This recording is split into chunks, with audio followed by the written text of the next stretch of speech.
charge of the festival. All right. And I haven't done it in a long time.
You know, I went before the legislature and I told them that her veins had all collapsed in her body after so many treatments. So they said, we're going to go now and we're going to run an 8-hour chemo into her head. So they tied a tourniquet around her little bald head. She wasn't even a year yet.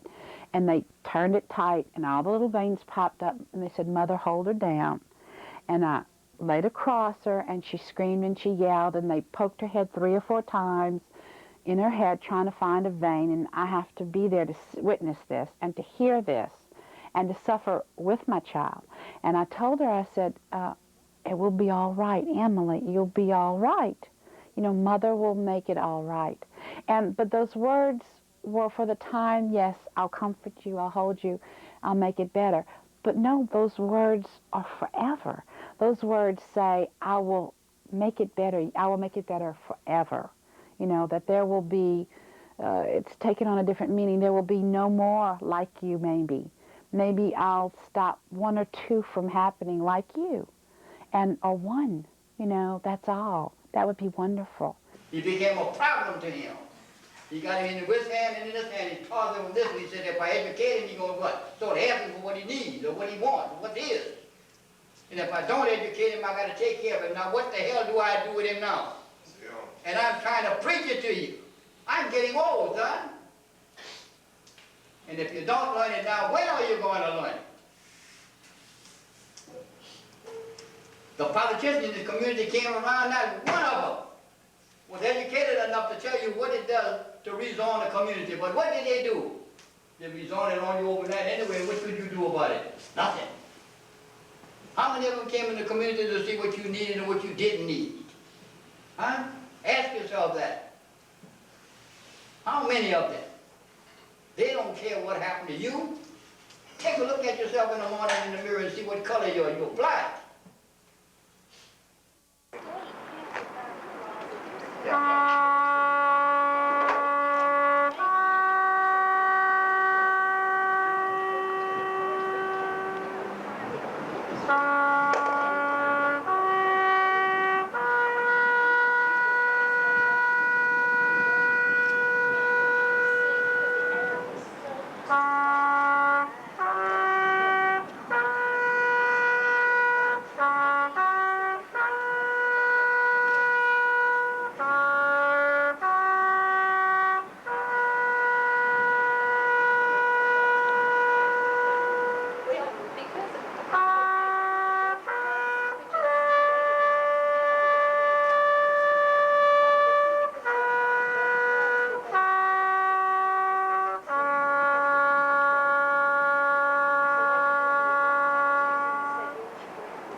I believe in the individual. I mean, I believe in organizations too.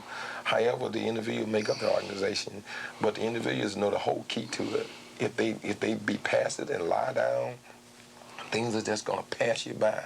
If you're willing to fight, willing to accept that struggle, you know, even though it's going to be hell, I'm not saying that it's not going to be easy. It's going to be hellacious.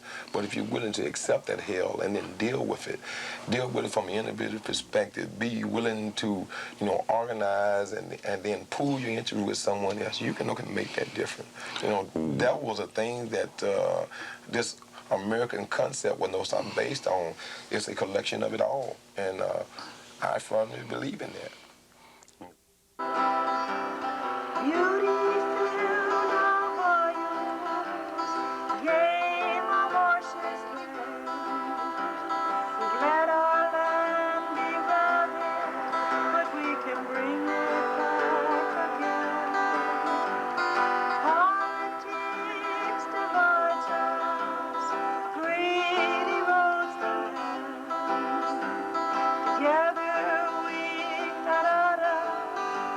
Working hand in hand. It's easy, Louisiana bayous. Louisiana bayous. Louisiana lands. Louisiana land. Together. We don't want to lose you, so here we take our stand. Louisiana living and Louisiana way. Together we'll bring you back to see. I'll do the last verse.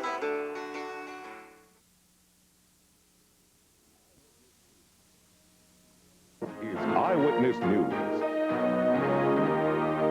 Good evening. Are our children being poisoned at school? Tonight, for one Baton Rouge family, it's a legitimate question. And today, lawmakers killed a bill that would help ensure our children are protected from herbicides and pesticides. Environmental reporter Marvin McGraw explains what the controversy is all about. Does this word have R? So which one comes first? Correct. I was appalled.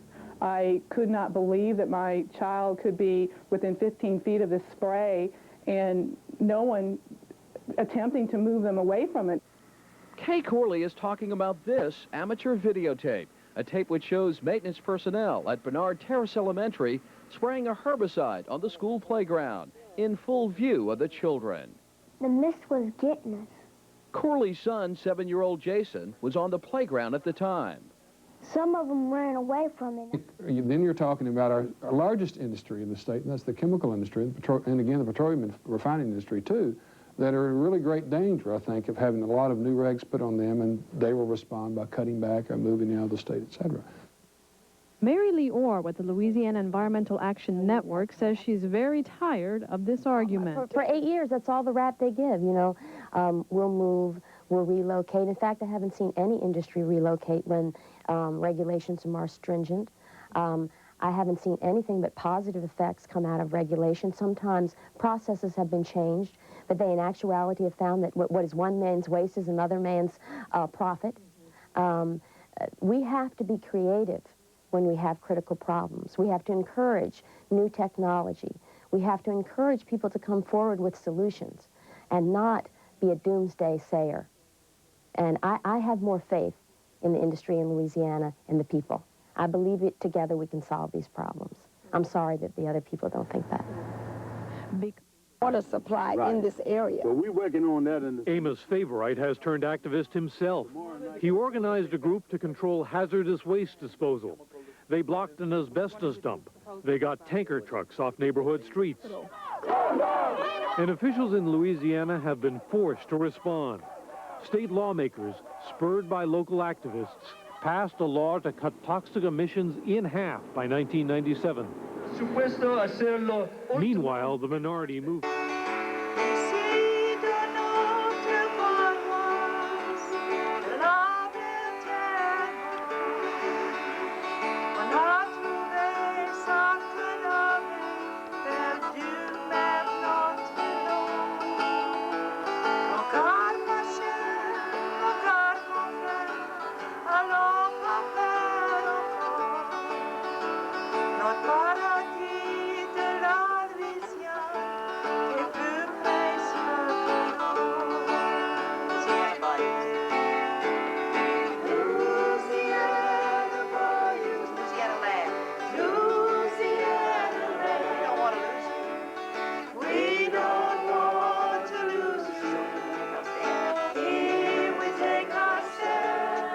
song we sing.